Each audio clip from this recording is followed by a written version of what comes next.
যা আছে এটা নিয়ে শুকরগুজার হন, আপনার জীবনটাকে আল্লাহ সুন্দর করবে। তাহলে কমপ্লেইন করবো না, আমরা শুকরগুজার হব। রাসূল সাল্লাল্লাহু আলাইহি ওয়াসাল্লাম বলেছেন, তোমার চেয়ে যে খারাপ অবস্থানে আছে তার দিকে তাকাও, যে ভালো আছে তার দিকে তাকিও না। হ্যাঁ, যে ভালো আছে তার মতো আপনি হওয়ার চেষ্টা করবেন। আপনার গোল থাকবে, I am not talking about the goals and plans, your plan and goal should be bigger and bigger. But আপনি ও খুব ধনী, ও খুব ভালো আছে এটা দেখে কষ্ট পাবেন না, কারণ আপনি খেয়াল করেন যে আপনার যে অনেক খারাপ অবস্থানে আছে অনেকে, ওর দিকে তাকালে দেখবেন যে আপনার আর খারাপ লাগতেছে না। শেখ সাদি রাহিমাহুল্লাহ, বিখ্যাত কবি, নাম শুনেছেন না? ওনার একবার পায়ে দেওয়ার মতো জুতা ছিল না। কি ছিল না? সবাই বলুন, কি ছিল না? জুতা। তো উনি একবার রাস্তা দিয়ে হাঁটতেছেন, হঠাৎ দেখেন এক লোকের দুইটা পাই নাই। কি নাই? শুকরগুজার হলেন, চিৎকার করে বললেন আলহামদুলিল্লাহ, যে আল্লাহ অনেক ভালো আছি, আমার জুতা নাই এজন্য মন খারাপ, ওর তো পাই নাই। হ্যাঁ, এজন্য বেঁচে যে আছি এজন্যই আলহামদুলিল্লাহ। লা ইন শাকারতুম লা আযীদান্নাকুম ওয়া লা ইন কাফারতুম ইন্না আযাবি লাশাদীদ। আল্লাহ বলেন, যদি শুকরিয়া করো, শুকরগুজার হও, আমি আল্লাহ নিয়ামত বাড়িয়ে দেব। যদি নাশুকরি করো, জেনে রাখো আমার শাস্তি কঠিন। তাহলে বেঁচে যে আছি এজন্যই কি পড়া উচিত? জাহাঙ্গীরনগর বিশ্ববিদ্যালয় আওয়াজ করেন, বেঁচে যে আছি এজন্য কি পড়বো? আপনি যে অবস্থানে থেকে খুশি না, ভাল লাগে না আপনার, যে হায় রে আমি তো লুজার, আমার কিচ্ছু নাই, আপনার এই অবস্থানে পৌঁছাটা অনেকের জন্য স্বপ্ন। মানে যেটা পেয়ে আপনি হ্যাপি না, কতটুকু হইতে পারাটা অনেকের কি স্বপ্ন। আপনাকে যদি জিজ্ঞেস করি, ভাই কি চান, কি লাগবে বলেন, কি চান? তা আপনি বলবেন যে শেখ আমি ধনী হইতে চাই, আমার একটা ব্রাইট ক্যারিয়ার চাই, আমি টাকা চাই, আমি খ্যাতি চাই, আমি ক্ষমতা চাই, এটা কত যে চাওয়ার ফিরিস্তি আমাদের। আপনি একটু একটা ক্যান্সার হসপিটালে জানতো, ক্যান্সারের 3rd স্টেজে চলে আসছে, ধুকে ধুকে লাস্ট স্টেজে চলে আসছে। আপনার তো অনেক কিছু চাই, আপনি ওকে একটু জিজ্ঞেস করেন যে ভাই আপনি কি চান? ও টাকা চায় না? ক্যান্সারের রোগী টাকা চাবে, খ্যাতি চাবে, ব্রাইট ক্যারিয়ার চায়, সে কি চায় বলেন তো একটু? সে একটু বাঁচতে চায়। যে ভাই তুমি কি চাও? বলবে আমি কিছু চাই না, একটু বাঁচতে চাই।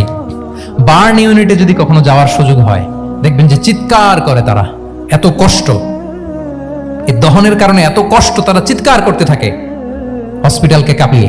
আপনি ওকে একটু জিজ্ঞেস করবেন, ভাই কি চাও? বলেন তোর চাওয়াটা কি? ও শুধু বাঁচতে চায়, কিন্তু ওই বেঁচে থাকা নিয়ে তো আমাদের কোনো ফিলিংসই নাই। আমরা যে বেঁচে আছি এটা যে শুকরগুজার হওয়ার অনেক বড় একটা কারণ, আমরা এরকম করে ভাবিই না।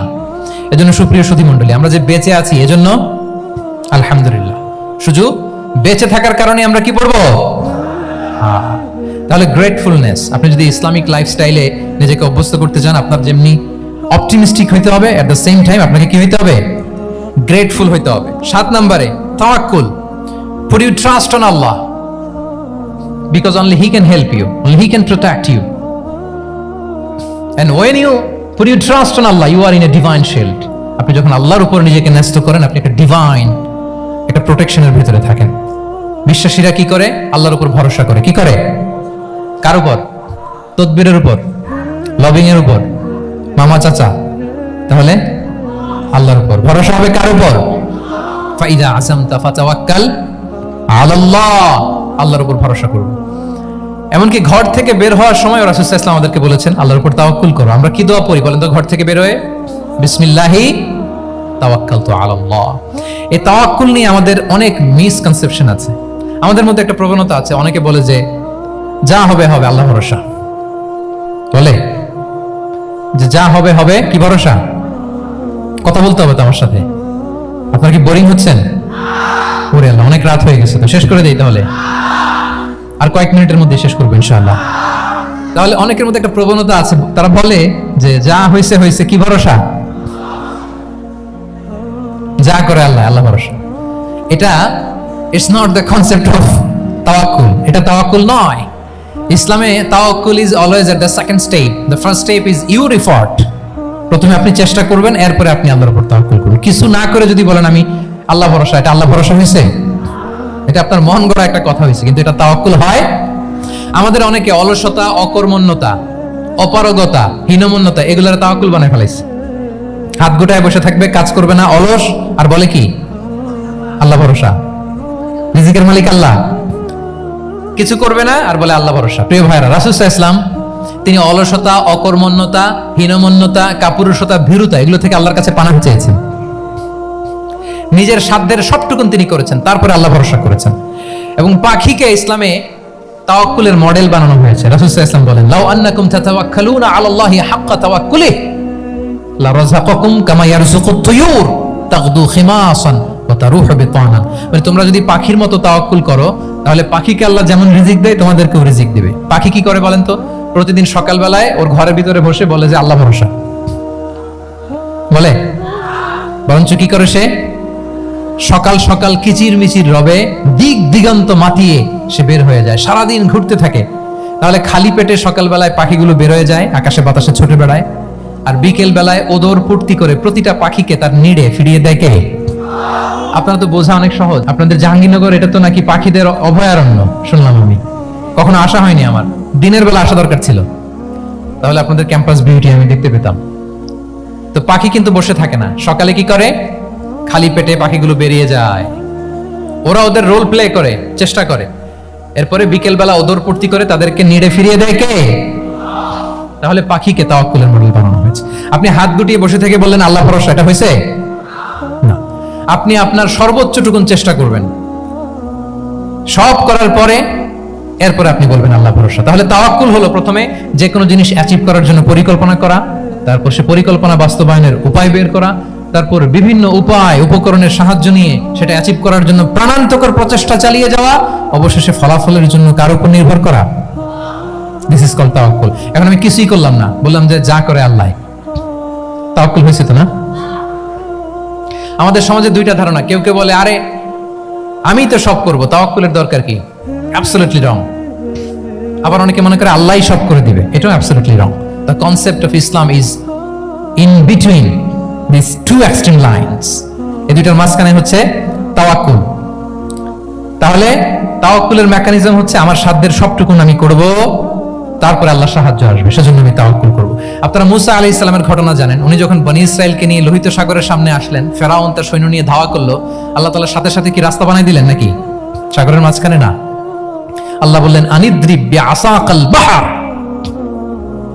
লাঠি দিয়ে একটা বাড়ি মারো সাগরে। মুসা আলাইহিস সালাম বাড়ি না মারলে তো আল্লাহ রাস্তা বানাতে পারতেন না? না পারতেন না? পারতেন, কিন্তু এটা তাওয়াক্কুলের মেকানিজম নয়। ওনাকে বলেছেন বাড়ি মারো, উনি লাঠি দিয়ে বাড়ি মারলেন, বিশাল রাস্তা হয়ে গেল। মারিয়াম আলাইহিস সালাম যখন ঈসা আলাইহিস সালামকে ডেলিভারি করলেন, ক্লান্ত শ্রান্ত ক্ষুধার্ত, কি খাবেন? আল্লাহ তাআলা বললেন ওয়াহুজি ইলাইকি বিজিযইন নাখলাতি তুসাকিত আলাইকি রুতাবান জানিয়া, মানে মারিয়াম একটু কষ্ট করে উঁচু হয়ে পাশে একটা খেজুর গাছ আছে, ওটা ডাল ধরে টান দাও, টসটসে পাকা খেজুর পড়বে নিচে, ওটা খাও। উনি টান না দিলে আল্লাহ এমনি অটোমেটিক্যালি পাঠাতে পারতেন না খেজুর? আল্লাহ পাঠাননি। তাহলে এই পৃথিবীর সিস্টেম হচ্ছে আপনাকে কষ্ট করতে হবে, আপনার রোলটা আপনাকে প্লে করতে হবে। ইসলামে তাওয়াক্কুল is always at the second step, the first step is your effort. আপনাকে চেষ্টা করতে হবে, তারপরে আপনি তাওয়াক্কুল করবেন, তাহলে এটা প্রপার তাওয়াক্কুল হবে। তাহলে এখন থেকে হাত গুটিয়ে বসে থেকে আল্লাহ ভরসা বলবেন? আমরা এটা ভুল করে ফেলি।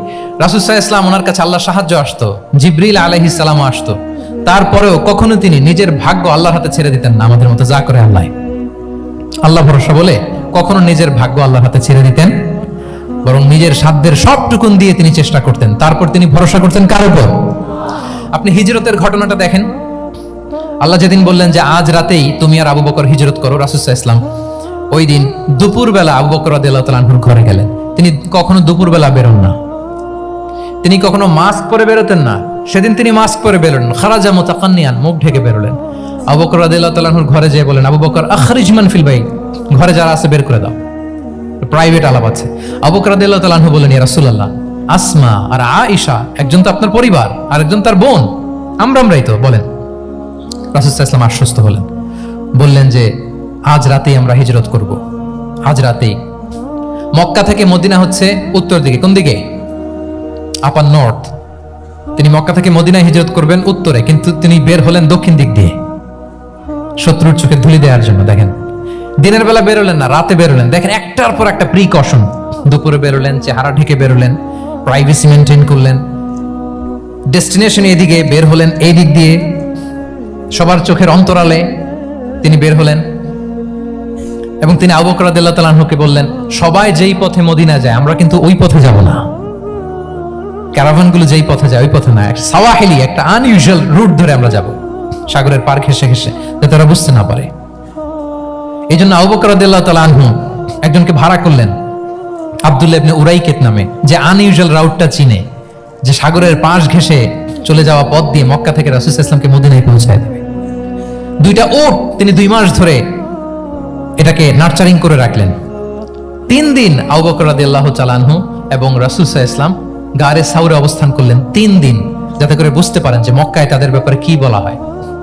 এবং আবু বকর রাদিয়াল্লাহু তাআলা আনহুর ছোট্ট ছেলে আব্দুল্লাহকে অ্যাসাইন করা হলো যে আব্দুল্লাহ, তুমি তো ছোট মানুষ, তুমি প্রতিদিন মক্কার বাজারে যেয়ে শুনবা যে আমাদের ব্যাপারে কুরাইশরা কি বলে, নিশ্চয়ই তারা তন্ন তন্ন হয়ে আমাদেরকে খুঁজবে, না পেয়ে ওরা কি কি পলিসি নেয় এটা এসে আমাদেরকে জানাবা। সুবহানাল্লাহ। ছোট্ট আব্দুল্লাহ মক্কার বাজারে কে কি বলে শুনে গোয়েন্দার মতো করে, স্পাইয়ের মতো করে সে তথ্যগুলো নিয়ে, খাবার নিয়ে গারে সাউরে প্রতিদিন ইনফরমেশন পাস করে আসতো, আবার খাবার দিয়ে আসতো। আচ্ছা বলেন তো, এই ছোট্ট আব্দুল্লাহ যেই পথে যায়, মরুভূমির উপরে তার ফুটপ্রিন্ট আছে না, আব্দুল্লাহর ফুটপ্রিন্ট। তো কুরাইশরা তো তন্ন তন্ন হয়ে রাসূল সাল্লাল্লাহু আলাইহি ওয়াসাল্লামকে খুঁজতেছে, ডানে বায়ে সামনে পেছনে সব জায়গায়। তারা যদি আব্দুল্লাহর ছোট্ট পায়ের ছাপ পায় আর সেটাই যদি ফলো করে, তাহলে ডিরেক্টলি তারা কোথায় যেয়ে পৌঁছবে? রাসূল সাল্লাল্লাহু আলাইহি ওয়াসাল্লামের কাছে, গারে সাউরে। আল্লাহ রাসূল সাল্লাল্লাহু আলাইহি ওয়াসাল্লাম কি করলেন? আবু বকর রাদিয়াল্লাহু তাআলা আনহু কি করলেন? আমির ইবনে ফুহায়রা নামে আরেকটা লোককে অ্যাসাইন করলেন যে 3 দিনের জন্য আব্দুল্লাহ যখন তথ্য নিয়ে খাবার দিয়ে চলে যাবে, আমির ইবনে ফুহায়রা, তোমার কাজ হচ্ছে যেই পথ দিয়ে আব্দুল্লাহ হেঁটেছে এই পথ দিয়ে তুমি আমাদের ছাগলগুলোকে একটু চড়াই দিবা। তাহলে ওখানে ওই বাচ্চার আর ফুটপ্রিন্ট থাকবে না, ওই ছাগলগুলোর পায়ের ছাপ থাকবে। অনেক লম্বা ঘটনা, এরকম একটার পর একটা প্রিকশন আল্লাহ রাসূল সাল্লাল্লাহু আলাইহি ওয়াসাল্লাম এবং আবু বকর রাদিয়াল্লাহু তাআলা আনহু ওনারা নিয়ে তারপরে হিজরতের পথে রওনা হয়েছেন। এবং যখন রওনা হয়েছেন, রাসূল সাল্লাল্লাহু আলাইহি ওয়াসাল্লাম ডানে বায়ে তাকান না, তিনি কোরআন তেলাওয়াত করছিলেন। হি ওয়াজ রিসাইটিং দ্য কোরআন, কারণ now he is in the state of তাওয়াক্কুল, এখন তিনি তাওয়াক্কুল করতেছেন। তাহলে বলেন তো, তাওয়াক্কুল কি শুরুতে না শেষে? তারপরে কতটা শেষে? আপনার চেষ্টা, আপনার তদবির, আপনার লবিং, আপনার এফর্ট, আপনার সাধ্যের নাগালে থাকা সবকিছু উজাড় করে দেওয়ার পরে আপনি বলবেন তাওয়াক্কালতু। আমরা করি কি? আমরা কি করি? আল্লাহ ভরসা। ভাই কি প্ল্যান আপনার? হুজুর আল্লাহ ভরসা। এবার বলেন, এটা হয়েছে? এটা কি আসলে দ্য প্রপার কনসেপ্ট অফ তাওয়াক্কুল হয়েছে প্রিয় ভাই এবং বোনেরা? হয় নাই। কারণ তাওয়াক্কুল is always at the second step, the first step is your effort. আপনি আপনার সাধ্যের সবটুকু করবেন, তারপর কি করবেন? ক্লিয়ার? সব শেষ কথা হচ্ছে, আপনি যে ইসলামিক লাইফস্টাইল মেনটেন করতে চান, আপনাকে উম্মাহ সেন্ট্রিক অ্যাটিটিউডের অধিকারী হতে হবে। উম্মাহ সেন্ট্রিক। আমাদের মুসলিম উম্মাহ একটা দুঃখী উম্মাহ, নেতৃত্বহীন উম্মাহ, বলিষ্ঠ নেতৃত্বের অভাবে এদিক থেকে লাথি মারলে আমরা এদিকে যাই, এদিক থেকে মারলে এদিকে যাই। শুধু একটা স্ট্রং লিডারশিপের অভাব, ঠিক কিনা বলেন? এই যে আমাদের রোহিঙ্গা ভাইয়েরা 1 মিলিয়ন আসছে, 10 লাখ, এখন বোধহয় 2 মিলিয়ন প্লাস হয়ে গেছে বা 3 মিলিয়ন হয়ে গেছে। আমি গত মাসে গিয়েছিলাম রোহিঙ্গা ক্যাম্পে দেখার জন্য তাদের কি অবস্থা। এমন মানবতার জীবনযাপন তারা করতেছে। ধর্মে তারা কোন ধর্মের বলেন তো? আমাদের ভাই, আমাদের বোনেরা, তাদের কোনো সলিউশন নাই। কাশ্মীরের ভাই বোনদের কি অবস্থা দেখেন তো। আর গাজার অবস্থা নাই বা বললাম, পাখির মতো গুলি করে মারা হয়েছে, মসজিদ ধ্বংস করা হয়েছে, এমনকি খ্রিস্টানদের গির্জা ধ্বংস করা হয়েছে। একটা লিডারশিপের, একটা স্ট্রং লিডারশিপের অভাবে আজকে আমাদের এই অবস্থা। এজন্য আপনি যদি ইসলামিক লাইফস্টাইলের কথা বলেন, অফকোর্স আপনাকে উম্মাহ সেন্ট্রিক মেন্টালিটির হতে হবে। এই দুঃখী উম্মাহকে নিয়ে আপনার প্রজেক্ট থাকতে হবে। আমরা আমাদের নিজেদের শক্তি, সম্ভাবনা, ঐতিহ্য এগুলো একেবারে ভুলতে বসেছি। আমরা যে যোদ্ধা ছিলাম, আমরা যে বিজয়ী ছিলাম, আমরা বেমালুম ভুলেই গিয়েছি। জ্ঞান বিজ্ঞানে একসময় আমরা লিড দিয়েছি, ঠিক কিনা বলেন? আমাদের জাবির ইবনে হাইয়ান ছিল, আমাদের আল বিরুনি ছিল, আমাদের আল ইদ্রিসি ছিল, আমাদের আল ফারাবি ছিল। এই নলেজ এখন ওয়েস্টে ট্রান্সফার হয়েছে, সেই নলেজ আবার ট্রান্সফার হয়ে আমাদের করতলগত একদিন হবে ইনশাআল্লাহ। তো এই প্রজেক্ট তো আমাদের নাই। একদিন যে আমাদের হাতে আসবে, হুজুর আল্লাহ ভরসা নাকি? শুধু আল্লাহ ভরসা বলে বসে থাকলে হবে? সেলফ সেন্টার্ড হওয়া যাবে না, উম্মাহ সেন্ট্রিক আমাদেরকে হতে হবে। উম্মার জন্য আপনার হৃদয়ে একটা দরদ থাকতে হবে। অন্যের জন্য কাজ করার একটা মেন্টালিটি আমাদের গ্রো করতে হবে। যারা অন্যের জন্য করে তারা জানে যে এটাতে কি সুখ, কি মজা। আপনি অন্যকে দান করে দেখেন, একটা সুখানুভূতি আপনার মধ্যে কাজ করবে। এবং রাসূল সাল্লাল্লাহু আলাইহি ওয়াসাল্লাম বলেন, আল্লাহু ফি আউনিল আবদি মা দামাল আবদু ফি আউনি আখিহি আল্লাহ তাআলা ততক্ষণ পর্যন্ত বান্দার সাহায্যে থাকে, ওই বান্দার, যতক্ষণ পর্যন্ত এই বান্দা তার ভাইয়ের সাহায্যে থাকে। এজন্য আমাদের প্রতিটি কাজে, পদক্ষেপে আমাদের নির্যাতিত ভাইরা যেন তারা আমাদের চিন্তায় থাকে, তারা যেন আমাদের দোয়ায় থাকে, আমাদের সহযোগিতায় থাকে, এবং উম্মার জাগরণে যেন নিবেদিত হয় আমাদের সকল এফোর্ট, সকল প্রজেক্ট, সকল প্রচেষ্টা। কি পারা যাবে কিনা বলেন? উম্মার জন্য এরকম স্যাক্রিফাইসিং মেন্টালিটি আমাদের থাকার দরকার আছে না নাই বলেন? তাহলে উম্মা সেন্ট্রিক মেন্টালিটি আমাদের করতে হবে সম্মানিত সুধী মণ্ডলী। তাহলে ইসলামিক লাইফস্টাইল নিয়ে যদি আমরা কথা বলি, আমাদের উম্মা সেন্ট্রিক হওয়ার কোনো বিকল্প নাই।